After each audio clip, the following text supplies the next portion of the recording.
할렐루야. 사랑하는 대강의 가족 여러분, 오늘 하루도 하나님의 말씀과 동행하는 삶이 되길 소망합니다. 오늘 함께 나눌 하나님의 말씀은 데살로니가전서 5장 8절 말씀입니다. 우리는 낮에 속하였으니 정신을 차리고 믿음과 사랑의 호심경을 붙이고 구원의 소망의 투구를 쓰자. 아멘.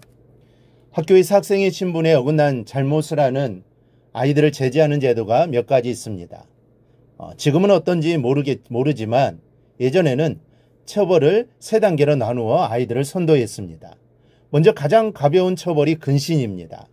근신은 학교에 나와 공부는 하되 방과 후에는 선생님 앞에서 반성문을 작성하면서 자신의 잘못을 깨우치도록 하는 겁니다.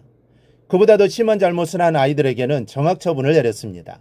말 그대로 학업을 잠깐 중단하도록 하는 것이죠.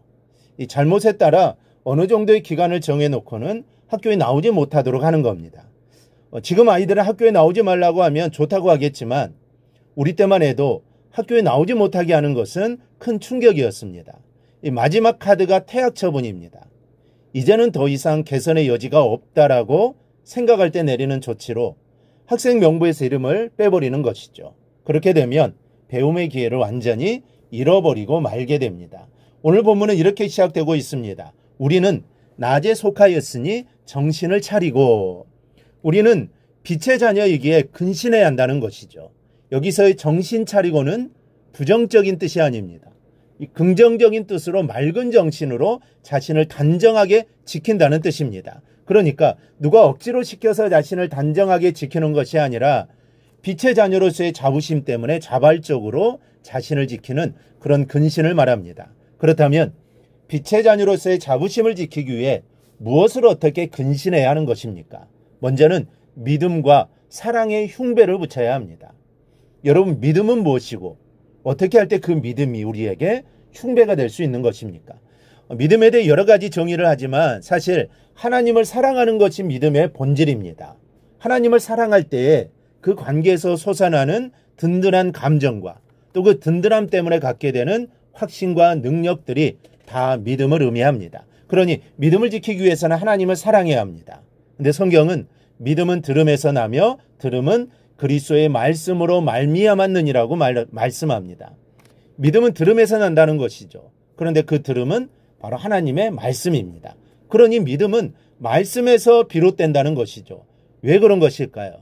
말씀을 가까이 하는 사람은 하나님을 가까이 하게 되고 말씀을 사모하는 사람은 하나님을 사랑하게 되어 있기 때문입니다. 여러분, 우리는 하나님을 사랑해야 합니다. 이것이 믿음으로 우리의 흉배를 삼는 길입니다. 하나님을 사랑하는 깊이만큼 우리의 믿음은 깊어집니다. 하나님을 사랑하는 열정만큼 믿음의 능력 또한 강해집니다. 그리고 영적인 흉배의 반쪽은 사랑이라고 본문은 일러줍니다.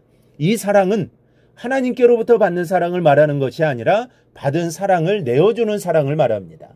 사랑을 베푸는 것은 분명 내 것이 베어주는 것이지만 놀랍게도 손실이 아닙니다. 이것이 바로 사랑의 비밀입니다. 왜 그럴까요? 사람은 사랑할 때 가장 아름다워지기 때문입니다. 내 것을 사랑의 이름으로 희생해 보십시오. 그러면 내 속에서는 말할 수 없는 아름다움이 자라나기 시작합니다. 이것을 어떻게 값으로 따질 수 있겠습니까? 절대로 따질 수 없습니다. 그리고 사람은 사랑을 통해 사람다워집니다. 죄악으로 깨어졌던 우리의 일그러진 모습이 사랑을 통해 하나님께 창조하셨을 때 그 모습으로 회복되어 가는 것입니다. 사람의 가장 큰 기쁨은 자기의 회복에 있습니다.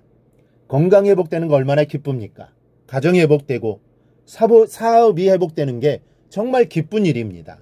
이렇듯 사람은 무언가 회복되어질 때 기쁩니다. 그런데 자기 자신이 회복되는 게 얼마나 기쁘겠습니까?